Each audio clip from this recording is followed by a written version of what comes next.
Достор, бұл обзор, мини-обзор 46 квадрат метр однушка болып саналады. Кухняның аянты да бұл жақта чоң. Мына витті қарасыңар, бұл жақ 4-ші этаж болып саналады.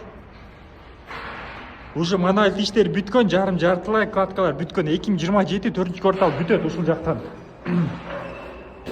Мындай бассақ, бұл жағы санузел. Бұл жағы да генен болып саналады. Мына кирип келгенде эле карасаңар, мындай бұл жақта генен да. Однушкалар көбүнчө кысылып калат го, бұл жақта генен өзүнчө да комнаталарчы.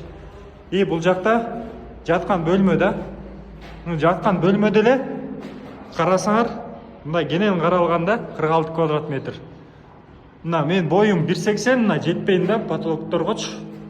Комфорт плюс класстагы үйлөр болуп саналат ушул жакчы. Комфорт плюс класстагы үйлөр болуп саналат ушул жак.